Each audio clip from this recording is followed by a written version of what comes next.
Fundación Libertad y Desarrollo presenta Razón de Estado con Dionisio Gutiérrez. El final de la Segunda Guerra Mundial en 1945 marcó el inicio de una era de gran crecimiento económico y de aumento en el bienestar de los países que triunfaron. Los países fundados en los valores de Occidente: libertad, Estado de Derecho, igualdad de oportunidades, responsabilidad individual. A partir de aquellos días, pero en especial a partir de la caída del muro de Berlín y el fin de la Guerra Fría en 1989, el mundo libre, el hemisferio occidental, con escasos momentos de excepción, cayó en la trampa de la ingenuidad, la comodidad y la indiferencia para preservar y fortalecer los valores occidentales. Las élites renunciaron a su responsabilidad de defenderlos, pues confundieron la libertad y la justicia con privilegios. Esta es en gran medida la causa del drama latinoamericano. El comunismo internacional y los enemigos de la libertad, ante el fracaso de sus doctrinas, de sus políticas y de sus economías, encontraron nuevas formas para hacer avanzar su agenda expansionista, autoritaria, intervencionista y totalitaria. Usan métodos tramposos, traicioneros y hasta criminales. Desde los primeros días del siglo XXI, en un mundo globalizado, en la era exponencial de la desinformación, de las fake news y de la inseguridad cibernética, con una economía global insuficiente y un creciente desencanto en la política, en los políticos y en la democracia, las formas y los métodos infames que usan los enemigos de Occidente, los enemigos de la libertad, han avanzado de manera peligrosa y efectiva. Los campos de batalla dejaron de ser el respeto a la ley, la Constitución, el debate por las mejores ideas, por los mejores métodos, por la búsqueda de la verdad. Hoy vivimos en las trampas del nacionalismo, del colectivismo, del populismo, de la mentira. Vivimos tiempos de criminalización en la política y en demasiados países tiempos de democracias falsas y elecciones de fachada. Por eso nuestra libertad está amenazada. Los campos de batalla en los que se promueven el conflicto, la separación y la imposibilidad de alcanzar acuerdos son hoy los que provocan las emociones y los prejuicios sobre la identidad de género, de raza, el sexo, el cambio climático, la religión, la ideología. Estos son los nuevos sujetos revolucionarios en lugar del clásico discurso de la explotación capitalista contra la clase trabajadora. Y su caballo de Troya es la desigualdad social como instrumento político de la lucha de clases para culpar a la riqueza por la pobreza, cuando el problema es que la escalera social está paralizada y solo volverá a funcionar cuando tengamos más libertad, más certeza jurídica y economías activas y robustas. Hemos permitido que los valores de Occidente pierdan brillo, pero también es cierto que eso que llaman el Club de Sao Paulo o el Grupo de Puebla, desde donde conspiran los populistas de la extrema izquierda latinoamericana, son aliados e instrumento de China, Rusia y sus satélites en su misión por asfixiar las democracias y las libertades en América Latina y tomar control de sus economías, de sus recursos. La Guerra Fría del siglo XXI es entre Estados Unidos y China, y América Latina está en llamas y bajo ataque porque es su campo de batalla principal. Para enfrentar el peligroso momento que vive el hemisferio occidental, solo hay que hacer valer su mayor conquista moral, el ciudadano libre y presente, porque lo único que importa a la condición humana es su deseo de libertad.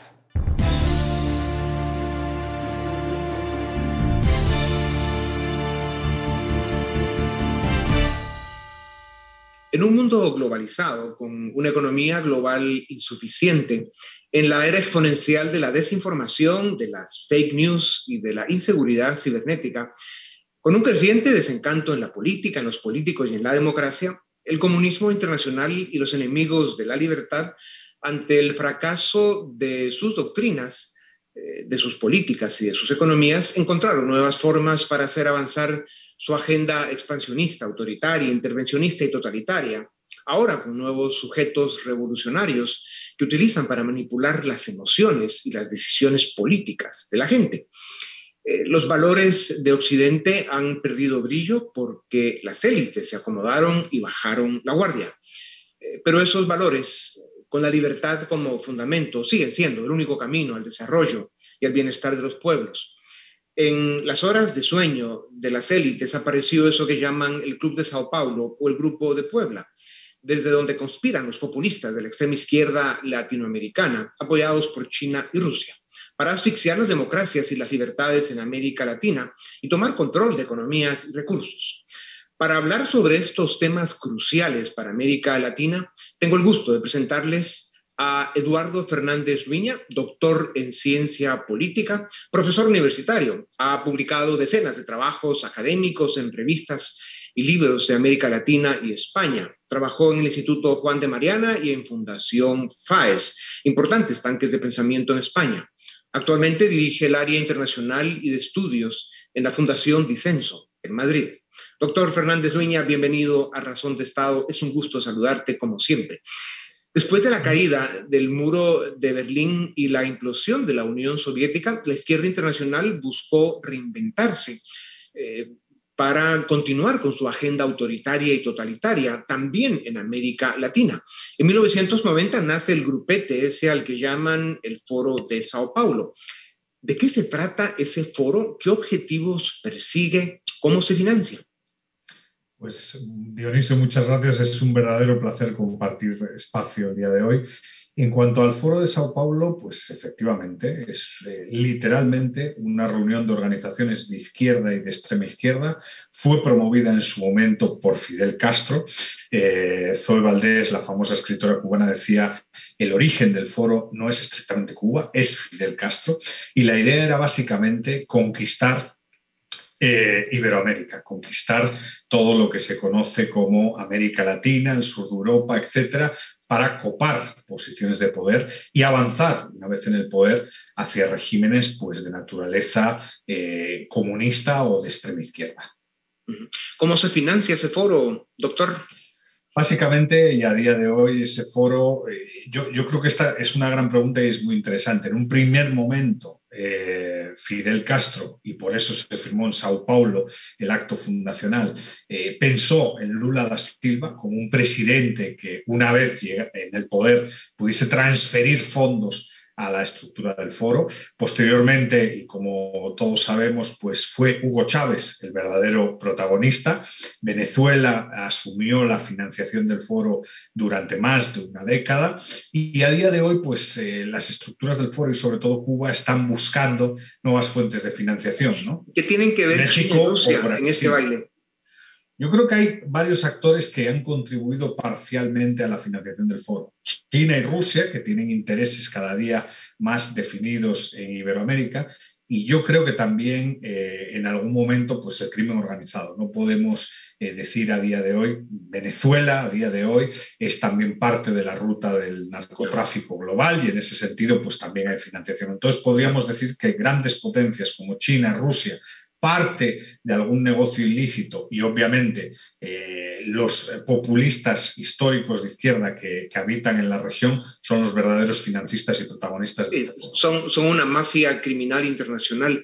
Doctor Fernández Luña, en gran medida el Foro de Sao Paulo y la izquierda populista latinoamericana han dedicado tiempo y recursos para contrarrestar el llamado consenso de Washington, que promueve los valores de Occidente, de libertad, democracia y Estado de Derecho, pero que en América Latina, donde ha fracasado porque entre la mayoría de políticos el más pelón se hace trenzas y el más lento alcanza un venado para la corrupción y el desgobierno, pues han desdibujado y desprestigiado los valores de Occidente que promueve el consenso de Washington. ¿Es esto lo que prende fuego a la narrativa del Foro de Sao Paulo contra el supuesto neoliberalismo? ¿Cuál es la diferencia entre neoliberalismo y la agenda que promueve el consenso de Washington? Sí, otra pregunta muy interesante. Yo creo que el consenso de Washington, que sobre el papel y como bien ha señalado, es un documento de gran interés que recomienda la protección de la libertad, la protección del Estado de Derecho, la protección de la democracia, pues en el fondo las élites en los países iberoamericanos no mostraron el suficiente compromiso con su protección. Y eso al final sirvió de ventana de oportunidad para que el Foro de Sao Paulo echase, digamos, leña al fuego y atacase duramente al consenso y a todas las ideas que pues de una u otra forma se asocian con el liberalismo, ¿no? Yo creo que ese es el gran problema, ¿no? Que en el fondo, pues en Iberoamérica la economía pues sigue siendo un problema, no hay clases medias fuertes, hay una evidente crisis de representación, muchos ciudadanos no se sienten representados en sus élites políticas porque parte de sus élites políticas les han traicionado y eso ha sido aprovechado por la extrema izquierda, ¿no? Han capitalizado el descontento para en algunos países tomar el poder. Lo problemático es que cuando toman el poder crean sistemas mucho peores de los que han, digamos, heredado. Exacto. Doctor, si tenemos la decencia y la honestidad intelectual para analizar las causas, las razones por las que los países ricos y desarrollados lo son, podemos afirmar que son los valores de Occidente que se identifican como los principios del liberalismo clásico, en gran medida resumidos en el Consenso de Washington. ¿Por qué estamos perdiendo esta batalla en América Latina? ¿Qué está fallando? ¿Son responsables las élites en la academia, en la economía y la política? Sí, yo creería que en parte sí, ¿no? Eso es esa idea de que la extrema izquierda capitaliza descontento, claro, tiene que ser también leída como cierta autocrítica, ¿no? Para los que defendemos la libertad, la democracia y el Estado de Derecho, ¿no? Creo que no hemos sido contundentes a la hora de defender la democracia, el Estado de Derecho y las libertades, ¿no? Y eso ha hecho pues, que no hayamos conseguido los niveles de desarrollo que pues debiésemos haber conseguido. Esa es la conclusión, ¿no? Si uno ve el mapa de Iberoamérica, lo que observa es que no somos un continente, por ejemplo, con libertad económica, no somos un continente comprometido con la protección de la propiedad privada, no somos un continente comprometido con las libertades individuales, con la transparencia. Entonces eso sirve de ventana de oportunidad para que los liberticidas y los comunistas, aprovechando ese descontento y esa frustración de gran parte de la población, tomen el poder. Claro, eso sirve de puerta de entrada para todas estas mafias políticas del populismo de izquierda radical. Doctor Fernández Uña, cuando vemos el saldo del populismo de izquierda que promueve el Foro de Sao Paulo, que ganó elecciones en los últimos 20 años en Venezuela, Bolivia, Ecuador, Nicaragua, y el saldo es catastrófico, ¿cómo es posible que tras la destrucción institucional, económica y social que han dejado en estos casos, estén ganando elecciones en México, Perú, Honduras, Chile y posiblemente en Colombia el año entrante? ¿Cómo y por qué lo consiguen? Sí, creo que ahí hay otro tema clave, ¿no? Y es que las estructuras del foro se han dedicado a permear progresiva y lentamente la sociedad. En ese sentido, por ejemplo, gran parte de la educación que existe en Iberoamérica a día de hoy está sesgada hacia posiciones de izquierda, ¿no? Han logrado desplazar, digamos, el centro político a la izquierda, ¿no? Y eso es un reto que tenemos frente a nosotros los que defendemos la libertad, el Estado de Derecho y la democracia. A día de hoy tenemos que cambiar un poco la narrativa, ¿no? Sobre la cual está construida nuestra identidad iberoamericana.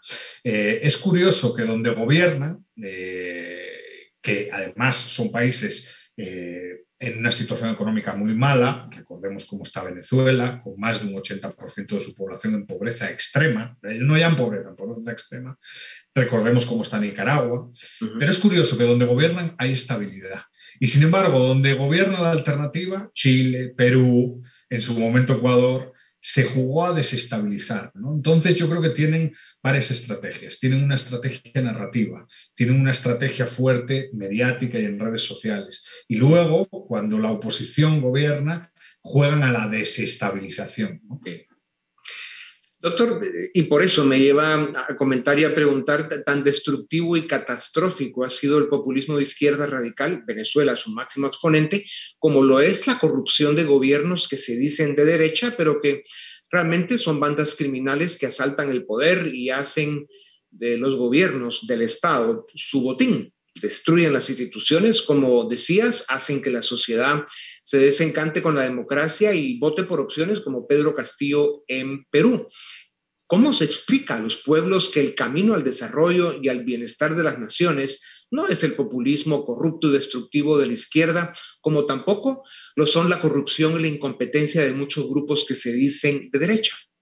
Así es, yo creo que desde todas las posiciones académicas, de la alta administración pública, políticas, tenemos que hacer hincapié que hay que sacar adelante una nueva pedagogía, ¿no? Y es una pedagogía, a mí me gusta llamarle, del sentido común, ¿no? Los países que disfrutan de división de poderes y de calidad institucional son mejores países. Los países que tienen transparencia son mejores países. Los países en los cuales representantes y representados están conectados, es decir, donde los representados conocen a sus representantes, son mejores países. Entonces hay que avanzar hacia eso y ser muy duro, efectivamente, y como ha señalado Dionisio, ser muy duro con los populistas de extrema izquierda, pero también con los corruptos que se dicen de derecha y que han utilizado el país para enriquecerse ilícitamente y en cierto sentido, erosionar la democracia, ¿no? Así que una democracia solo se protege con demócratas, ¿no? Y tenemos que promover esos valores democráticos, liberales y republicanos. Claro, y es un trabajo que estás haciendo con mucha energía y de manera ejemplar desde Madrid, que es donde estás basado ahora, doctor Fernández. Dicen que Antonio Gramsci es una de las fuentes de inspiración del Foro de Sao Paulo, cuando afirmó que la revolución no vendría, o sea, la revolución en estos tiempos no vendría del proletariado, sino del cambio cultural.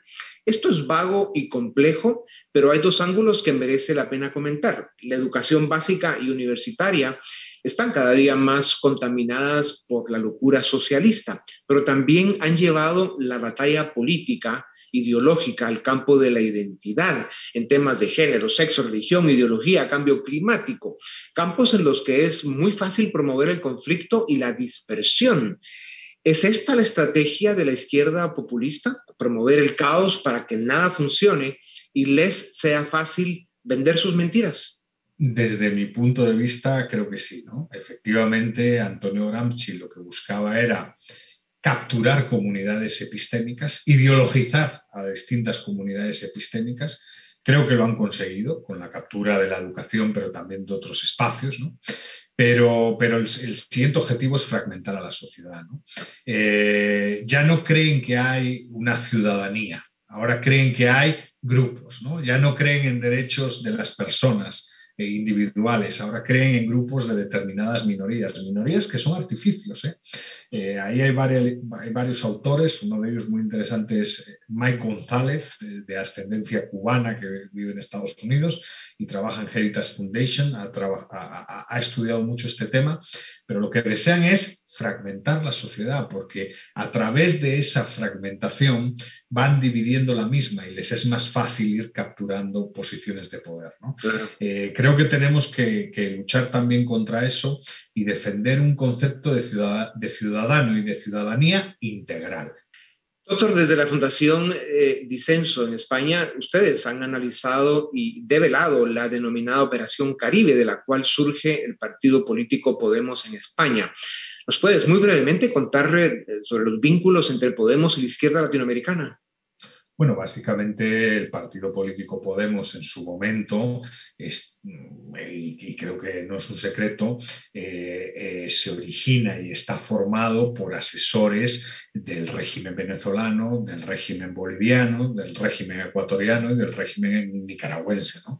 Entonces las conexiones son muy fuertes y son muy evidentes. En el documental, de hecho, se percibe con bastante claridad la amistad que en su momento tenían pues el señor Juan Carlos Monedero, uno de los fundadores de Podemos, y Hugo Chávez, ¿no? El dictador venezolano. Entonces, en ese sentido, es muy interesante. Lo que está por ver, y en algunos países ya está en los tribunales esto, es observar y estudiar cómo fue la financiación de países como Venezuela o Ecuador a la estructura de Podemos para que el partido político comenzase a andar en la España de la pasada década. Exacto. Y hasta si Irán, eso lo descubrimos, pues será un escándalo importante. Y hasta Irán está metido en ese baile, así que ojalá que con la capacidad que tiene la justicia en España logren poner orden.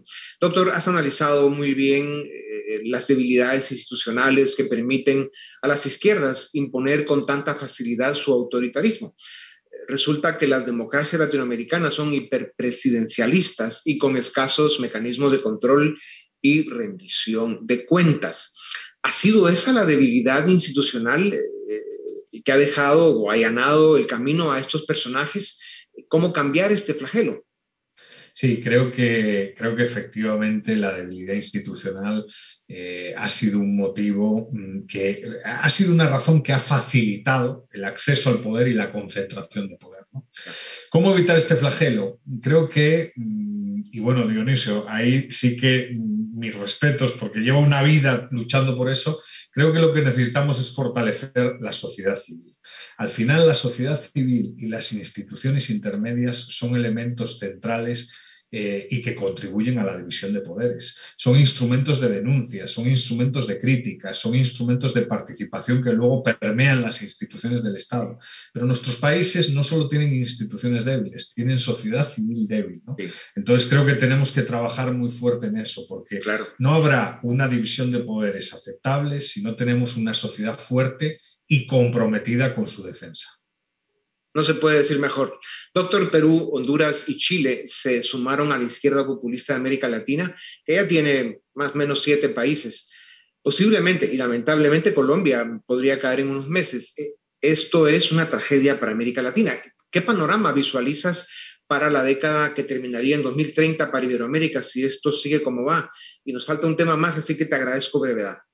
Pues yo creo que en cuanto al Foro de Sao Paulo son olas, ¿no?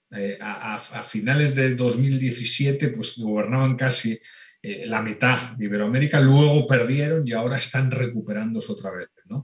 Vienen años difíciles, vienen 4 o 5 años complicados, ¿no? Y ahí todos los demócratas tenemos que hacer un examen y un autoexamen de por qué ha sido así, porque evidentemente muchas opciones no han sido capaces de satisfacer las preferencias de la ciudadanía.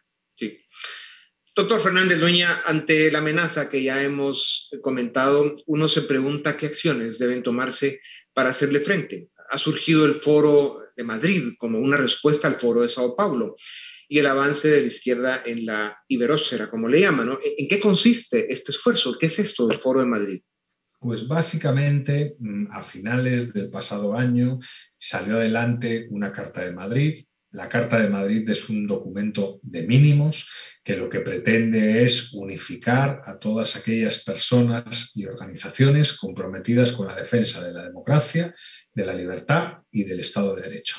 Evidentemente, la Carta fue promovida desde la Fundación Disenso, pero no pretende ser patrimonializada por la Fundación Disenso. La idea es que grupos que no tienen por qué compartir ni las ideas ni la ideología de la Fundación Disenso se adhieran para construir un bloque, un espacio de cooperación y ser capaces de idear instrumentos para frenar el avance de esta izquierda radical y de este populismo comunista que pretende pues ir minando nuestra estructura de derechos y libertades. Yeah.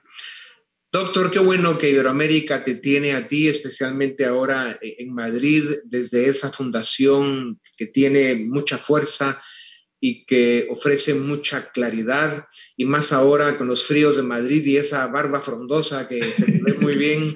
Te deseamos desde ya una feliz Navidad y que nos quede como comentario final que para enfrentar el peligroso momento que vive el hemisferio occidental, hay que hacer valer su mayor conquista moral, el ciudadano libre y presente, que esa es precisamente, porque lo único que importa a la condición humana al final del día es su deseo de libertad. La batalla debe continuar.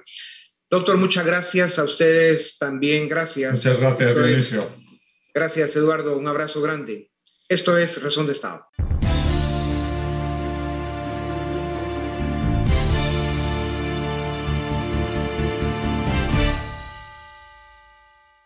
Razón de Estado presenta a continuación el documental Desenmascarando al Foro de Sao Paulo, elaborado por la Fundación Disenso en Madrid, España. Cuba no es el origen del Foro de Sao Paulo, es Fidel Castro.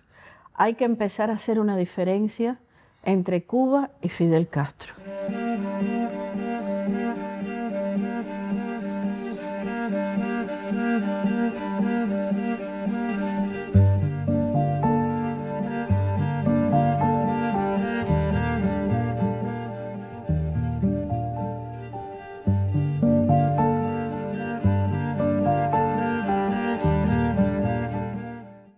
El Foro de Sao Paulo es una organización, una asociación transnacional que tiene vínculos y fines ideológicos, políticos y criminales, que fue creado efectivamente en 1990 a raíz de la caída del muro de Berlín y de la desintegración de la Unión Soviética. Las dictaduras que recibían un sueldo de Moscú se quedan en el paro, ¿no?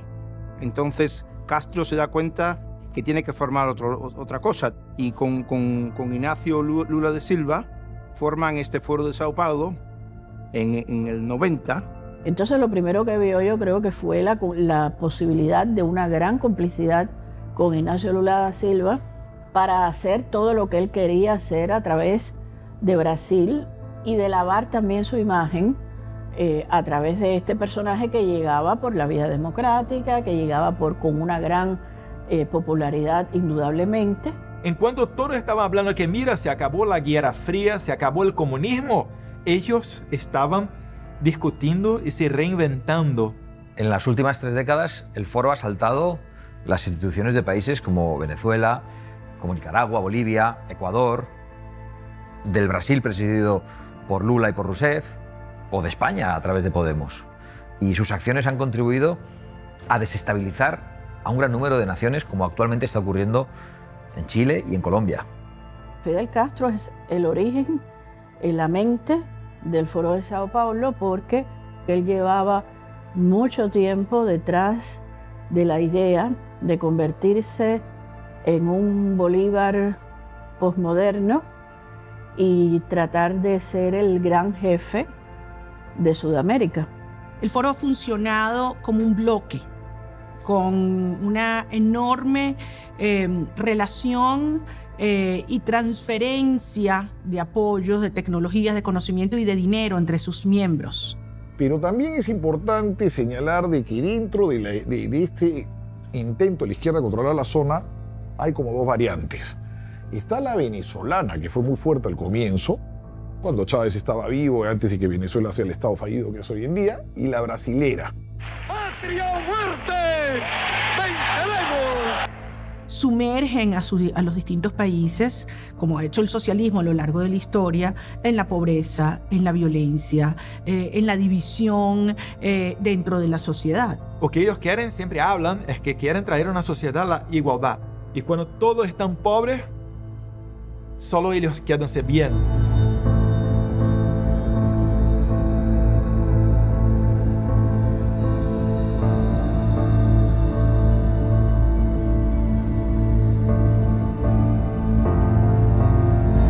Es que el gran experimento del comunismo con la clase media se hizo en Cuba, desde el punto de vista económico y sobre todo desde el punto de vista de las ideas, porque en economía lo principal son las ideas, la creatividad de esas ideas es lo principal que ellos quieren destruir.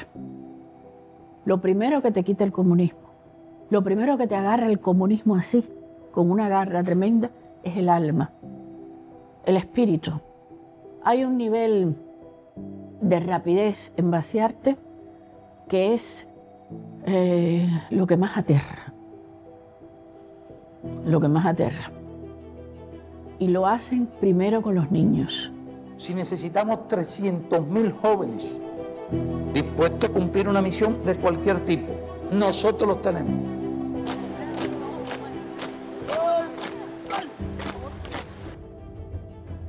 Chiaramente era un regime totalitario, per certi versi molto violento, per certi versi sanguinario, e dopodiché Cuba ha dato, come noi sappiamo, copertura anche agli altri regimi che sono sorti, che sono nati in America Latina e che si stanno portando avanti, per cui da questo punto di vista sicuramente.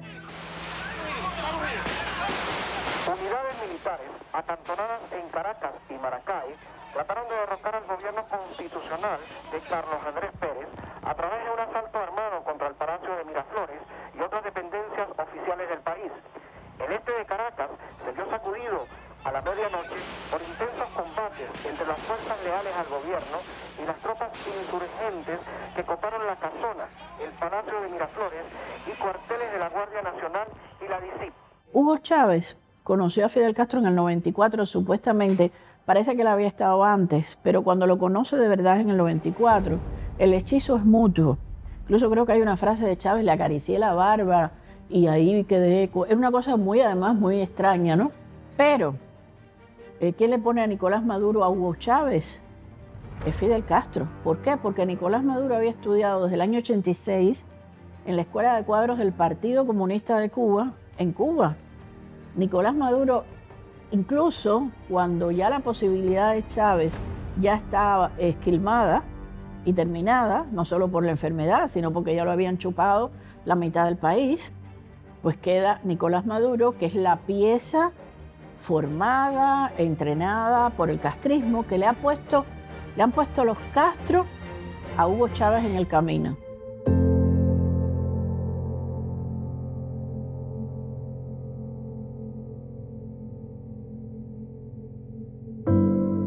Y el ejemplo más evidente de su modus operandi es Venezuela, que es uno de los grandes países de Iberoamérica y que ha sido convertido en una tiranía y que ha condenado a la pobreza a más del 90% de su población, en un desastre político, en un desastre económico, en un desastre humanitario, por el cual deben pagar Nicolás Maduro y todos sus secuaces. Mira, si volvemos en tiempo y hablamos con un venezolano en los 90, y mira, en 15 años se van a salir 10% de la población, porque aquí en Venezuela se van a tener hambre, se van a perseguir las personas que son contra el régimen de Chávez. Las personas se irían a reír de su cara. No, mira, no, está loco. ¿Cómo? Venezuela. Venezuela no, Venezuela está muy bien. Venezuela estamos que muchos empleos, turística. Mira, país guapísimo, potenciales increíbles. Pero se pasó en menos de 15 años. Más de 4 millones de personas ya salieron de Venezuela. Es la mejor crisis migratoria que tenemos en la historia de Latinoamérica. Querer ir de su tierra, donde nació, donde jugó. Pero si aquí no se puede, hay que buscar un nuevo horizonte. Toda mi vida la llevo en 2 maletas y lo hago por mis hijos, porque mis hijos no tienen futuro en Venezuela. Io credo che il nemico più aggressivo, il nemico principale rimanga oggi Maduro, rimanga il regime venezuelano, è la ragione per la quale noi continuiamo e continueremo fino a quando Maduro continuerà a usurpare il potere in Venezuela. De hecho, el Foro de Sao Paulo se propuso controlar América Latina y socavar sus democracias liberales para desde aquí, como en efecto está haciendo, expandirse a otras regiones del mundo.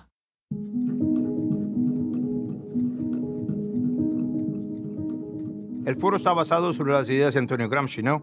Antonio Gramsci, que es el fundador del Partido Comunista Italiano, en los años 20 se dio cuenta que lo que había prometido Marx y Engels no funcionaba, que el proletariado no era una buena base, porque el proletariado creía en Dios, creía en la religión, creía en el Estado-nación, era patriótico y creía en el sistema capitalista. Entonces Gramsci se da cuenta que el cambio tiene que venir a través de la cultura. Y el Foro de Sao Paulo se da cuenta de eso, que tiene que cambiar la cultura. Es un marxismo cultural, pero marxismo cultural por razones prácticas. Cuando tiene una revolución cultural, la izquierda llegaría al poder automáticamente. Y las personas, poco a poco, estarían viviendo en un sistema comunista o socialista, como quiera, sin se dar cuenta de esto. Entonces, ¿qué empezaron a hacer estos seguidores de Gramsci? A poner en las universidades, principalmente, profesores que estaban ahí enseñando el marxismo, comunismo de manera suave, para que ahí saliesen jueces, políticos, sindicalistas, a todo punto donde saliera un profesional para trabajar. Gramsci decía que ahí estaría un agente transformador de la sociedad. Por encima de todo, somos marxistas-leninistas. Sí, de hecho hay varias evidencias para demostrar los vínculos con organizaciones criminales por parte del Foro de Sao Paulo. Una de ellas es la sola participación que tiene la narcoguerrilla colombiana en su seno, como es la guerrilla del ELN y la FARC, y el cartel de los soles de Venezuela. Por otra parte, varios de sus miembros han sido enjuiciados por corrupción, como es el caso del expresidente brasilero Lula da Silva. Las constructoras brasileras hacen una alianza con Lula, con el Partido de los Trabajadores, y de la mano llevaban a estas constructoras que repartían coimas, se llama en Sudamérica, sobornos por doquier. Está Andrade Gutiérrez, está OAS, está Camargo Correa, y la más importante fue Odebrecht. Lula se convirtió en lo que ya sabemos hoy en día que es, o sea, un corrupto, un ser de un gran extremismo hacia el comunismo y no un mediador socialista o de centro socialismo o cosas así, ¿no?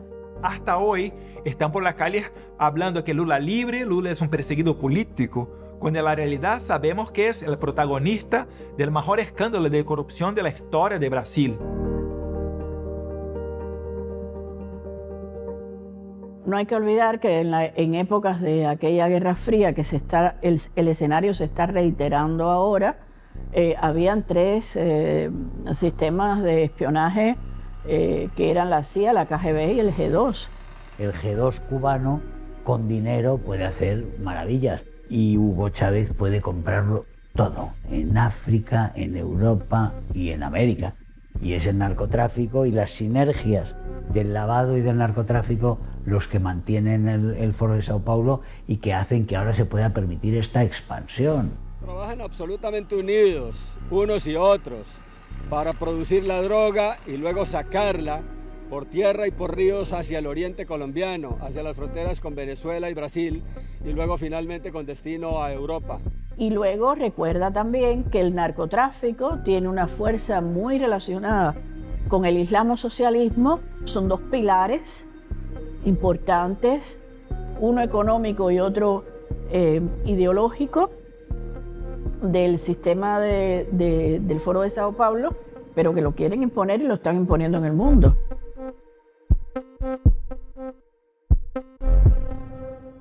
Internet ha sido una herramienta también al servicio del comunismo, porque Internet ha puesto al mismo nivel a gente muy estúpida, muy imbécil, con sabios, con gente, con investigadores, poniéndolos al nivel de estos agentes que llamo yo de la estupidez y de la embriaguez ideológica.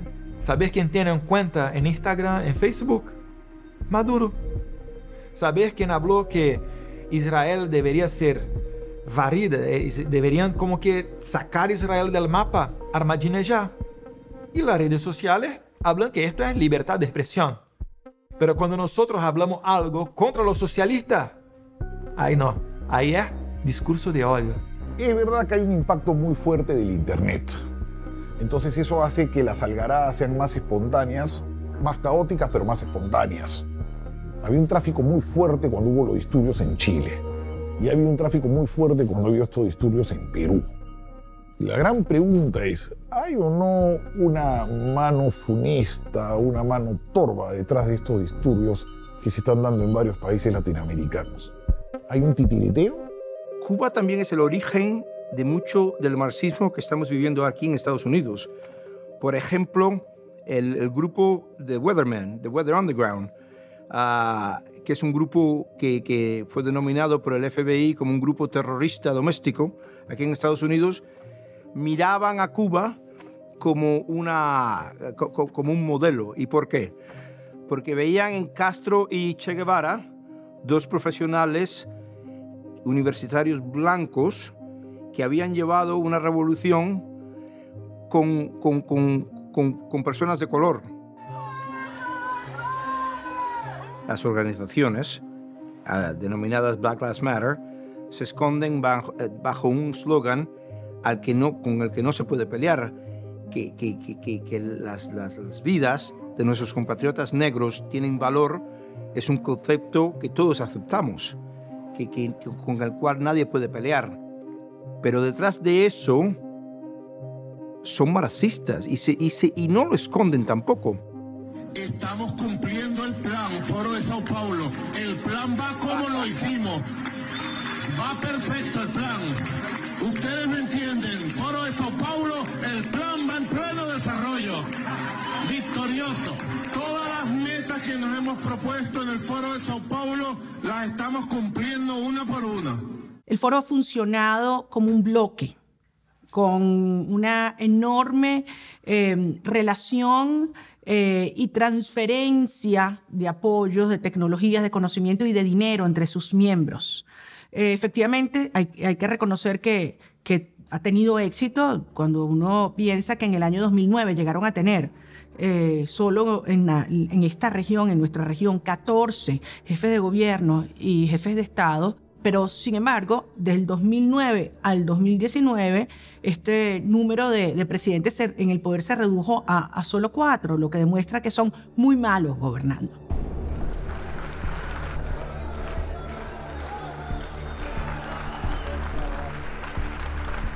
Se si è di sinistra, se si è comunisti, si può fare qualunque cosa. E allora la democrazia, la libertà, il pluralismo, i diritti delle persone, i diritti delle donne, eccetera, eccetera, non sono più importanti. Hay muchísimas razones para ver el futuro muy oscuro en Iberoamérica, pero hay razones para pensar o para tener la esperanza de que haya una reacción nacional. Entonces, si todos nosotros caminamos en la dirección de la libertad, y ahí no estoy hablando de derecha, izquierda, conservador, liberal, socialista, si tenemos en la cabeza que estamos trabajando por una condición humana, todos nosotros caminaríamos en la misma dirección. Si algo hemos logrado es crear conciencia en las democracias occidentales del peligro real que representan estas organizaciones criminales, estas redes criminales. Y hace apenas 2 años el foro diseñó un nuevo órgano de cooperación entre ellos, que no era más que un lavado de imagen, y que es el Grupo de Puebla. Y entre ambas organizaciones lo que buscan es destruir las democracias existentes en la iberosfera y construir regímenes autoritarios de naturaleza comunista. Como Brasil ha quedado muy desprestigiado por el tema de la corrupción, están tratando de lavarle la cara. Entonces, en julio del 2019 han fundado esto que se llama el Grupo de Puebla. Celebramos la liberación del expresidente Lula, víctima de un burdo montaje judicial llevado adelante en complicidad con algunos medios de comunicación hegemónicos. Estamos convencidos de que la justicia se impondrá y se demostrará su inocencia. El Foro de Sao Paulo es una marca desgastada por su conexión con el narcotráfico, desgastada por su conexión con los crímenes de lesa humanidad, de los cuales ya acusa abiertamente las Naciones Unidas a Venezuela. De hecho, el Grupo de Puebla ha sido concebido como una especie de cancillería para los integrantes del Foro de Sao Paulo, pero con miembros que tratan de darle como un mayor nivel, donde están expresidentes y donde por supuesto no están individuos como Nicolás Maduro o Diosdado Cabello, que son realmente tóxicos hoy en día para la comunidad internacional. Sin embargo, la prueba de que están íntimamente vinculados es el hecho de que hay algunos de sus integrantes que están en las 3 organizaciones, como es el caso de Rafael Correa, de Álvaro García Linera o de Fernando Haddad. El tener vínculos internacionales que le lavan la cara a los regímenes del Foro de Sao Paulo, o en el caso específico de España, que intentan intervenir la interlocución de Europa hacia América Latina, que históricamente ha sido España, le ha resultado muy efectivo al régimen venezolano. No hay ninguna duda que la sola presencia de Zapatero en el Grupo de Puebla es la demostración que es una operación integrada que va a tener consecuencias indiscutibles para España. El Grupo de Puebla, o el Foro de Sao Paulo, mejor dicho, y Chávez, en su día, son los que han generado, son un protagonista imprescindible en lo que es el proceso en este momento de involución en España y de descomposición democrática y del proyecto totalitario que tenemos en marcha.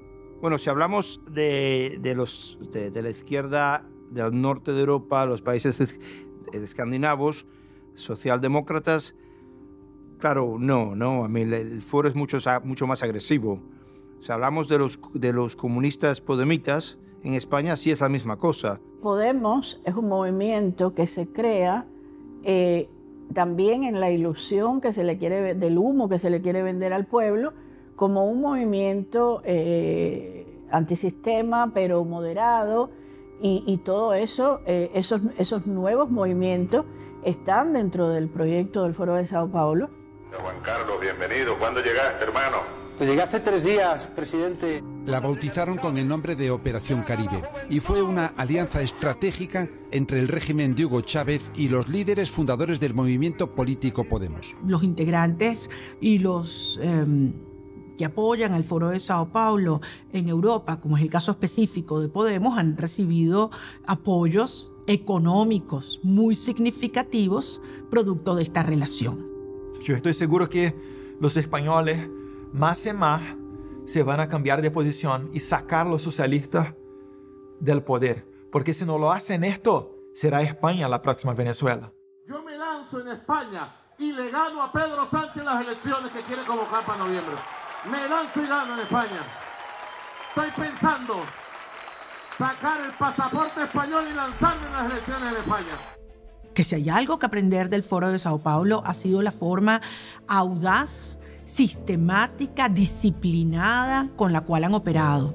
Y así como han logrado sinergias y cohesiones y adhesiones de grupos criminales o con ese elemento ideológico que los identifica, quienes compartimos los valores democráticos de la libertad, tenemos que proceder a reaccionar con aún mayor fuerza, claridad, coraje, determinación, llamando las cosas por su nombre y creando una función pedagógica para que las sociedades enteras entiendan el proceso que está en marcha, el riesgo que representa y como todos somos responsables no solamente de revertir el daño que ha producido, sino de construir y fortalecer instituciones que en el futuro no permitan que una operación de esta naturaleza vuelva a desgarrar las bases mismas de nuestra sociedad. Y quienes defendemos la libertad, el Estado de Derecho, la soberanía de las naciones, debemos posicionarnos claramente contra el Foro de Sao Paulo y contra su nueva herramienta, que es el Grupo de Puebla. Y por tanto debemos hacerlo contra las multinacionales del crimen organizado, que son las que están detrás de todo ello. Pero también creo que debemos transmitir el mensaje de que hay esperanza, de que se les puede ganar, que hay naciones que se han levantado contra la tiranía y que o les han echado o no les han dejado entrar. Porque no está escrito en ningún sitio que nuestros hermanos hispanoamericanos tengan que estar condenados, los países que conforman la iberosfera, a no disfrutar nunca de la libertad y de la prosperidad. Hoy podemos decir que ya les hemos desenmascarado. Hemos logrado que todo el mundo sepa cómo son y quiénes son. Y ahora lo que nos toca es frenarlos y sobre todo construir una alternativa.